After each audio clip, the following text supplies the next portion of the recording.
Pour ceux qui ne le savent pas, en septembre 1986, un énorme bloc de glace s'est détaché du bord de la plateforme de glace Filchner, en Antarctique occidentale. On l'a simplement appelé à l'époque A23A, mais même si son nom était simple, les scientifiques ont rapidement remarqué que ce n'était pas un iceberg ordinaire. En fait, c'était le plus grand iceberg du monde. Sa superficie est d'environ 4170 km², c'est comme si tu regardais une île géante de glace flottante, plus de 5 fois plus grande que New York. Aujourd'hui, au fil des années, elle s'est simplement arrêtée dans une partie de la mer. C'est maintenant comme une île de glace permanente, ancrée dans les eaux glacées de l'Antarctique. Mais ce qui est surprenant, c'est qu'après plus de 3 décennies, quelque chose d'étrange s'est produit. En 2023 seulement, la 23A s'est remise à bouger. C'est comme si le géant endormi sous le monde glacé s'était réveillé à nouveau. Maintenant, il dérive lentement dans la mer de Weddell, à côté de l'Antarctique, et il se déplace de plus de 150 km par mois, et pour de nombreux scientifiques, c'est un avertissement sérieux. Parce que lorsqu'un immense iceberg commence à bouger à nouveau après être resté immobile pendant de nombreuses années, cela peut signifier qu'un grand changement est en train de se produire en Antarctique. Et selon la plupart des experts, ce n'est pas un bon signe. Mais la question maintenant est de savoir à quel point ce continent gelé est-il vraiment important. Et voici d'autres questions importantes. Que se passerait-il si toute la glace de l'Antarctique venait à fondre complètement ?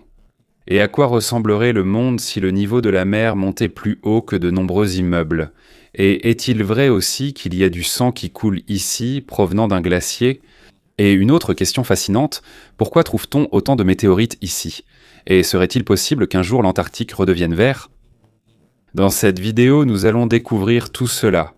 Mais avant de commencer, n'oubliez pas d'aimer cette vidéo. C'est très important pour nous, les créateurs de contenu. Merci beaucoup et maintenant, commençons.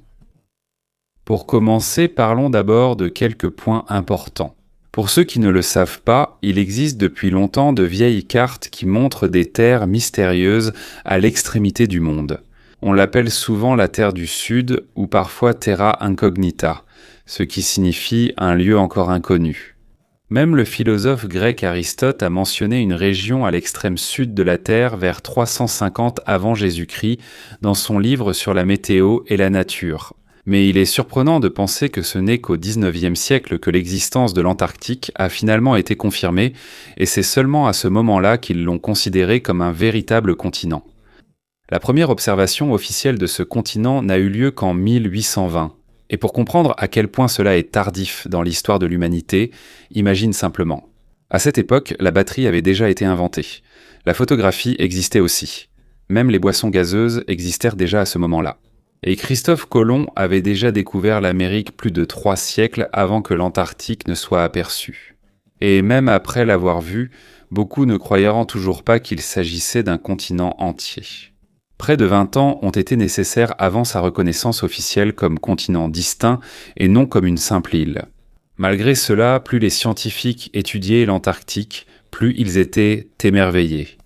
Parce que ce n'est pas seulement un endroit froid. C'est aussi immense. Il couvre plus de 14,2 millions de kilomètres carrés, ce qui en fait le 5e plus grand continent de la Terre. Il est presque 1,5 fois plus grand que l'ensemble des États-Unis. Sa côte s'étend sur près de 18 000 km, mais comme le dit le proverbe, ce n'est que la partie émergée de l'iceberg, car le véritable secret effrayant de l'Antarctique se trouve sous sa glace. C'est ici que l'on trouve les plus grands glaciers de la planète. En fait, près de 90% de toute la glace de la Terre se trouve en Antarctique. Cela signifie que presque toute l'eau gelée du monde se trouve ici, sur un seul continent. Et même si l'on enlève les glaciers marins et que l'on ne regarde que les glaciers situés sur la terre ferme, cela représente encore près de 14 millions de kilomètres carrés de glace épaisse. Et ce qui est encore plus surprenant, c'est la quantité de glace stockée ici. On estime qu'il y a environ 26,5 millions de kilomètres cubes de glace en Antarctique. Et pour comprendre à quel point c'est lourd, un kilomètre cube de glace pèse environ 0,92 gigatonnes. En d'autres termes, la totalité de la calotte glaciaire de l'Antarctique pèse environ 24 380 000 gigatonnes. Et il y a encore des endroits ici où la glace atteint plus de 4 km d'épaisseur, c'est même plus haut que beaucoup de montagnes. Mais voici la question la plus effrayante. Que se passerait-il si tout cela venait à fondre ?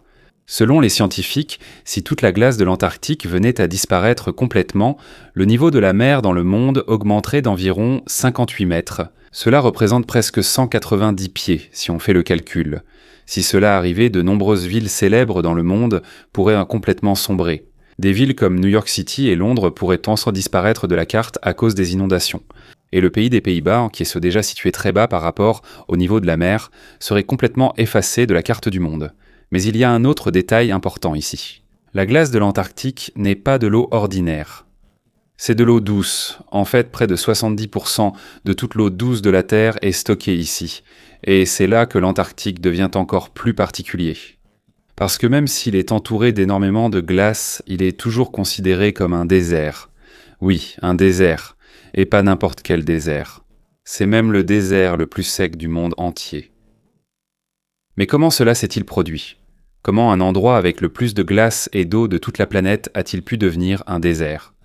Quand on entend le mot désert, automatiquement on pense à une chaleur accablante, de vastes étendues de sable et de grandes tempêtes de sable comme dans le désert du Sahara.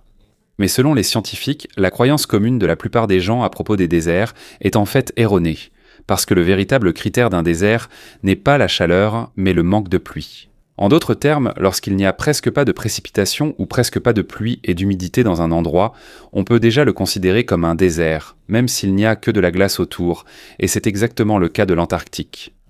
Au pôle sud, la précipitation moyenne chaque année est d'environ 15 mm seulement. C'est vraiment très peu. Pour te donner une idée de la rareté de cette quantité, le désert du Sahara lui-même reçoit encore plus de pluie chaque année. Et c'est autour de 76 mm. Oui, le Sahara est même plus humide que l'Antarctique.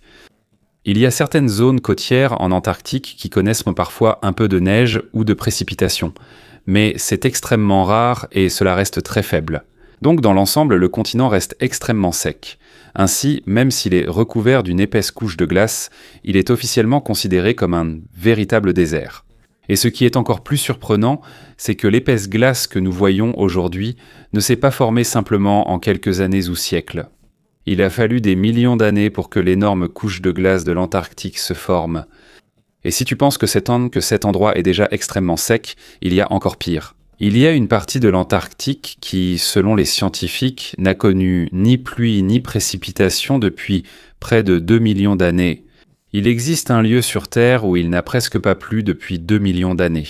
Et plus tard, nous parlerons aussi de pourquoi cet endroit ressemble déjà à une autre planète.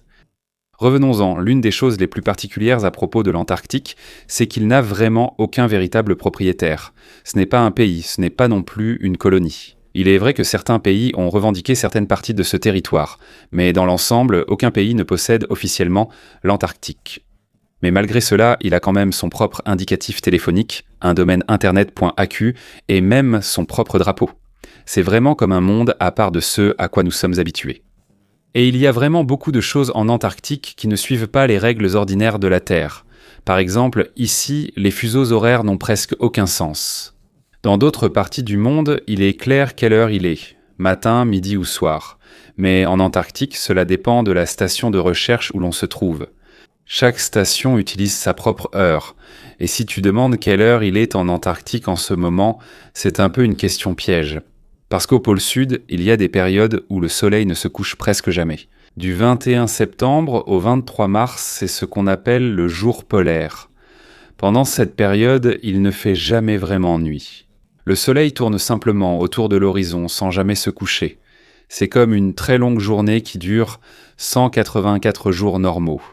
Après cela vient la nuit polaire, une longue période de quasi-obscurité continue.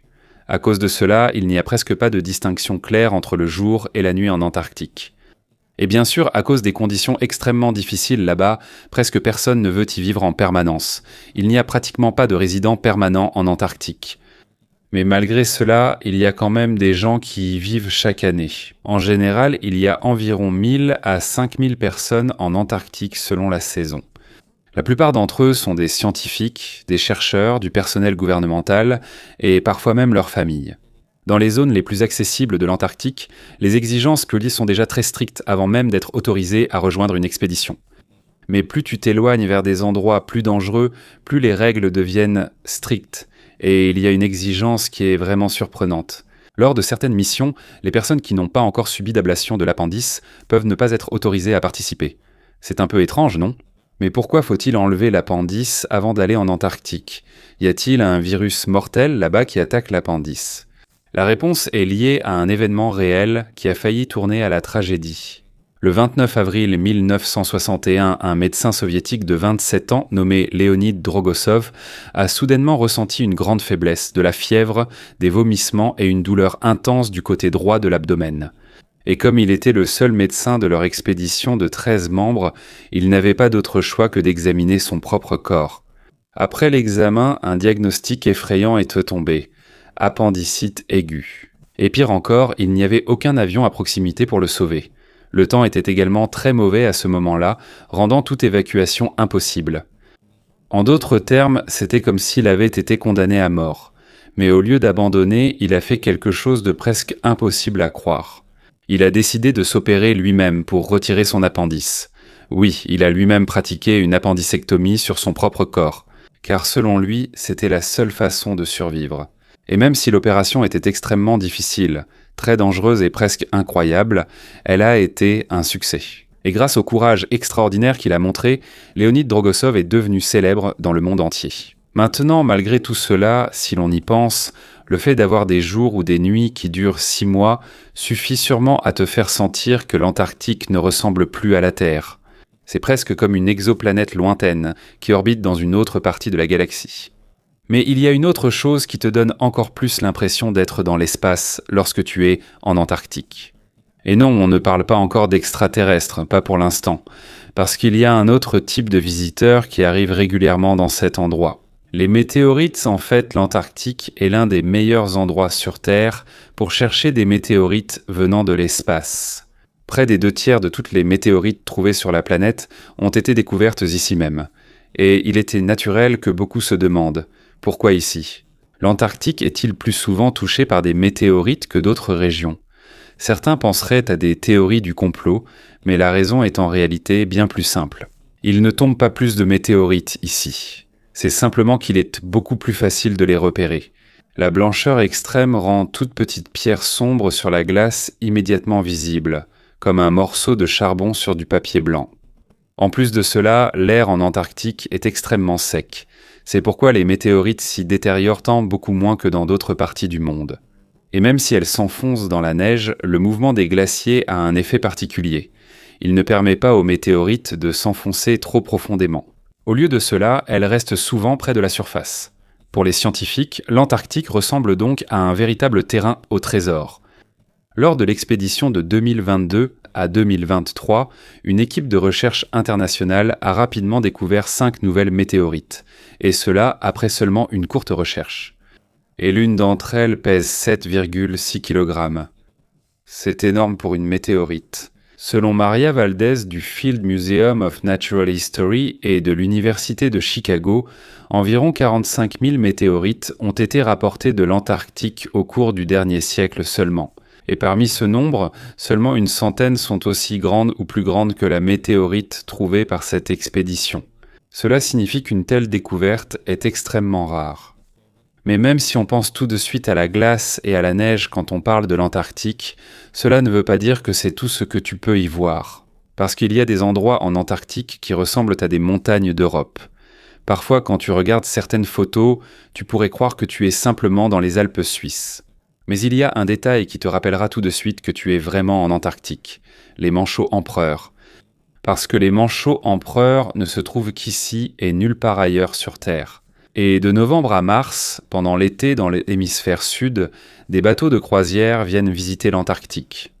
Oui, il y a aussi du tourisme sur le continent le plus froid du monde. Mais plus tu t'avances vers la partie la plus australe de l'Antarctique, surtout en hiver, c'est là que tu ressens vraiment toute sa rudesse, ce genre de froid qui semble pénétrer jusqu'aux os.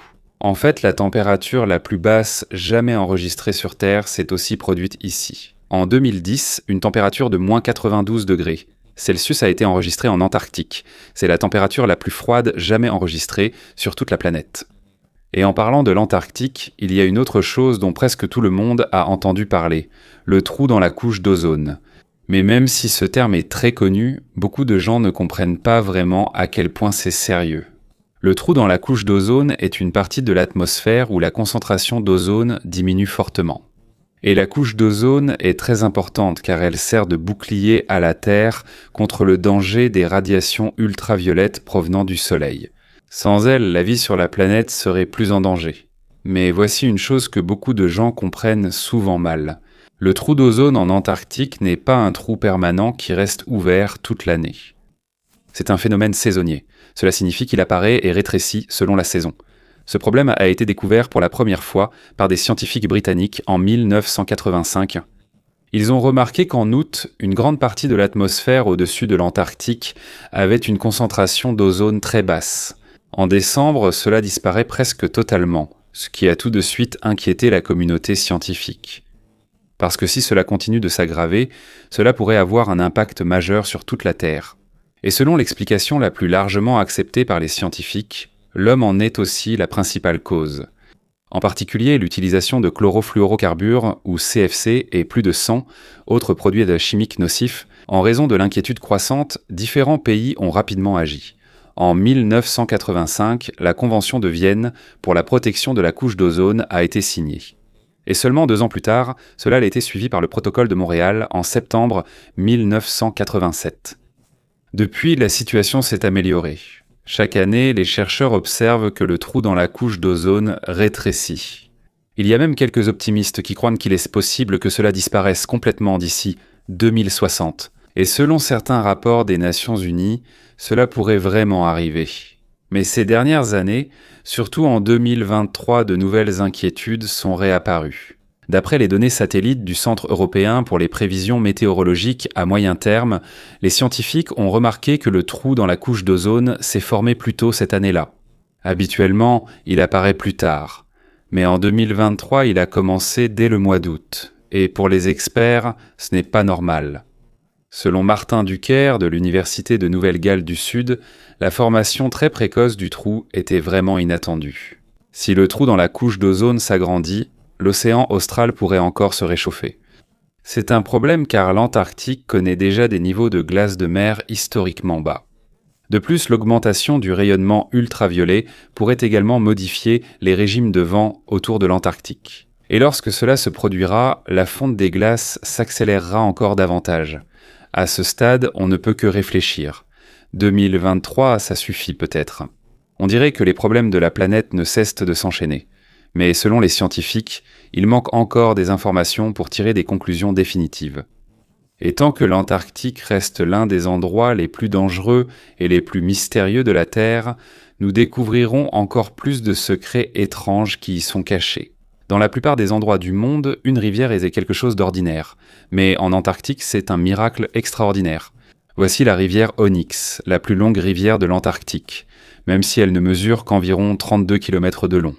Mais ce qui la rend vraiment unique, c'est qu'elle ne coule que pendant environ 2 mois chaque année.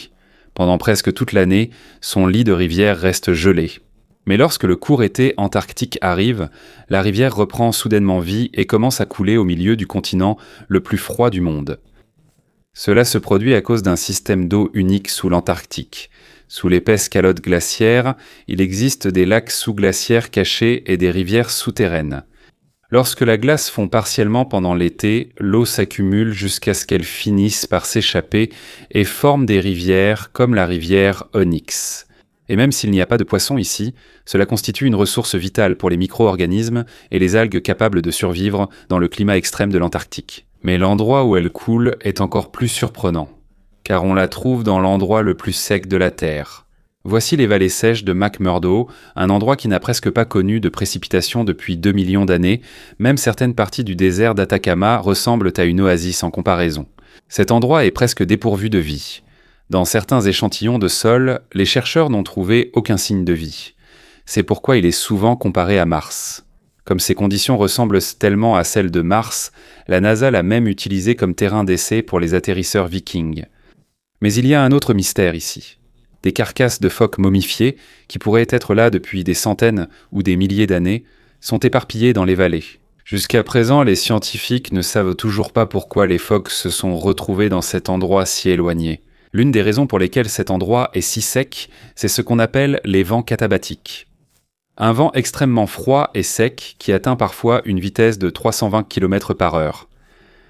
À cause de ces vents, la région est restée pratiquement sans glace pendant environ 8 millions d'années. Mais c'est ici que l'Antarctique devient encore plus unique, car juste à côté de l'endroit le plus sec de la Terre, il y a une cascade couleur sang. C'est Blood Falls. Elle a été découverte en 1911 par Griffith Taylor. Au début, il pensait que la couleur rouge était simplement due à des algues. Mais selon les scientifiques, cela provient en fait d'une eau à forte teneur en fer, venant de sous le glacier. Lorsque l'eau sort et se mélange à l'oxygène, elle forme des oxydes de fer qui donnent cet aspect couleur sang. Encore plus incroyable, il existe des microbes qui survivent dans cette eau même sans lumière du soleil et presque sans oxygène. Ainsi, les Blood Falls ont pris de l'importance en astrobiologie. Les scientifiques pensent que cela pourrait aider à répondre à la question de savoir s'il est possible qu'il y ait de la vie sur Mars, Europe et Titan. Et il n'y a pas que des déserts et des glaciers en Antarctique, il y a aussi d'immenses montagnes ici. La plus haute est le massif Vinson, qui culmine à 4892 mètres, mais ce qui est encore plus surprenant, c'est qu'il y a aussi un volcan actif en Antarctique. Voici le mont Erebus, un volcan qui est actif depuis plus de 1,3 million d'années, et à l'intérieur même de son cratère, il y a un lac de lave qui bout en continu depuis le début des années 1970, oui. Il y a littéralement un lac de lave au milieu de l'endroit le plus froid de la Terre. Pourtant, en plus d'être un volcan unique, le mont Erebus a aussi une histoire sombre. Le 28 novembre 1979, un avion de passagers DC-10 d'Air New Zealand s'est écrasé directement sur le flanc du volcan. Toutes les 257 personnes à bord, y compris l'équipage et les passagers, sont mortes. C'est l'une des pires tragédies de l'histoire de l'Antarctique. Et cela montre simplement que, peu importe à quel point cet endroit est magnifique, il reste extrêmement dangereux. Mais malgré le danger, de nombreux explorateurs et scientifiques ont quand même risqué leur vie pour étudier l'Antarctique. Et jusqu'à aujourd'hui, des traces de leur héroïsme sont encore visibles. L'un des plus célèbres est les cabanes historiques laissées par les premiers explorateurs de l'Antarctique. Sur l'île de Ross, il y a quelques anciennes cabanes qui ont été utilisées autrefois par Robert Falcon Scott et Ernest Shackleton. Pendant ce qu'on appelait l'âge héroïque de l'exploration antarctique, la cabane d'Ernest Shackleton, construite en 1907, ressemble à une capsule temporelle figée dans la glace. À l'intérieur, on peut encore voir de vieux médicaments, des sacs de couchage, des conserves et même du pain laissé par les explorateurs il y a plus d'un siècle. En raison du climat extrêmement froid et sec de l'Antarctique, ces objets sont restés presque intacts. Il en va de même pour la cabane de Robert Falcon Scott, construite en 1911. Ils y ont même laissé assez de provisions pour qu'une douzaine de personnes survivent plus d'un an. Étonnamment, certains aliments y sont encore comestibles aujourd'hui. Plus surprenant encore, il existe une vraie petite ville en Antarctique. Voici Villa Las Estrellas, une colonie chilienne qui possède une école, un petit supermarché, une bibliothèque, un hôpital, Internet et même un bureau de poste. C'est l'une des 2 colonies habitées en permanence en Antarctique. Bien qu'elle soit petite, elle compte environ 80 à 100 habitants. La population ici varie selon la saison. Mais en raison des installations médicales limitées, il est même exigé que les résidents subissent une appendicectomie avant de s'installer là-bas, afin d'éviter les cas d'urgence. Et bien sûr, l'Antarctique ne serait pas complète sans parler de son endroit le plus célèbre, le pôle Sud. Il est également connu sous le nom de pôle sud géographique ou 90 degrés sud. C'est le point le plus au sud de la Terre où l'axe de rotation de la planète rencontre la surface de la Terre. Il se trouve dans un paysage vaste, silencieux et presque infiniment blanc, à environ 2835 mètres au-dessus du niveau de la mer. Et si tu viens ici, tu remarqueras que l'environnement est très simple. Il n'y a pas d'arbres, pas de montagnes, presque uniquement de la glace à perte de vue. Mais il y a quelque chose de spécial là-bas. Une tige métallique qui sert de repère exact du pôle sud. Et c'est amusant parce que chaque année, elle est déplacée légèrement. Parce que même la glace de l'Antarctique se déplace lentement chaque année. Quoi qu'il en soit, si tu penses que le pôle sud est extrêmement triste et isolé, cette impression sera un peu atténuée lorsque tu verras la station Amundsen Scott du pôle sud. C'est une station de recherche située tout près du pôle sud géographique. Et pour ceux qui veulent en prendre des photos, il y a même un endroit spécial ici, appelé le pôle sud cérémoniel. Mais même s'il y a maintenant des gens et des stations modernes en Antarctique, cela reste l'un des environnements les plus hostiles de la Terre. Et il est surprenant de penser qu'autrefois, ce continent avait une apparence très différente. Il y a des millions d'années, l'Antarctique n'était pas entièrement recouvert de glace. Il y avait des forêts ici, des plantes et des dinosaures qui se promenaient dans cet endroit qui étant maintenant recouvert d'épais glaciers. Entre 145 et 66 millions d'années, il y avait même des palmiers sur les côtes de l'Antarctique. Et la température moyenne à cette époque était d'environ 20 degrés Celsius. Les scientifiques appelaient cette période la période de serre de l'Éocène, où le dioxyde de carbone dans l'atmosphère était élevé, ce qui rendait le climat de la Terre extrêmement chaud. Et ce n'est pas tout, l'Antarctique était aussi plus proche de l'équateur à cette époque, mais au fil de millions d'années, il a continué à se déplacer petit à petit. Autrefois, l'Antarctique abritait des forêts millénaires. Aujourd'hui, seuls des fossiles de plantes et d'animaux témoignent de cette verdure passée. Mais il y a quelque chose d'encore plus incroyable sous sa glace, car sous l'épaisse calotte glaciaire de l'Antarctique, il existe des lacs cachés. Et certains de ces lacs existaient peut-être déjà avant que le continent ne soit recouvert de glace. L'un des plus célèbres est le lac Vostok. Il a été découvert à la fin des années 1990 près de la station de recherche russe appelée Vostok. Mais les scientifiques ne l'ont pas vu directement car il est caché sous près de 4 km de glace. C'est uniquement grâce à leur technologie radar qu'ils ont découvert qu'il y avait un immense lac sous le glacier. Et ce n'est pas un petit lac. Il s'étend sur environ 160 km de long et près de 30 km de large, c'est comme un monde entier caché sous l'Antarctique. C'est pour cela que les scientifiques sont devenus extrêmement intéressés, parce que la glace au-dessus du lac est comme un livre d'histoire de la Terre. Les informations sur l'atmosphère, la poussière et le climat de la planète datant de millions d'années y sont préservées. Mais la question la plus passionnante est, y a-t-il de la vie à l'intérieur du lac ? Après un long projet de forage qui a commencé en 1989, ils ont finalement atteint le lac en 2012. En étudiant ces échantillons, ils ont fait une découverte surprenante. Plus de 4000 espèces de bactéries ont été trouvées dans ces conditions extrêmes. Et ce n'est pas seulement le froid qui pose problème là-bas. En raison du poids de l'épaisse couche de glace au-dessus, la pression à l'intérieur du lac atteint environ 300 atmosphères. En d'autres termes, il existe des organismes capables de survivre dans un endroit où la vie normale est presque impossible. Et encore une fois, les scientifiques se sont posé une grande question. Y a-t-il de la vie sous la glace de l'Antarctique ? Est-il également possible qu'il y ait de la vie sous l'océan gelé ? Sur une autre planète ou une lune dans l'espace ? Maintenant revenons. L'excitation des scientifiques à propos du lac Vostok n'a pas duré longtemps. Plus tard, ils ont découvert que la plupart des micro-organismes qu'ils avaient retrouvés provenaient en fait du fluide de forage utilisé pour percer la glace. En d'autres termes, les échantillons ont été contaminés.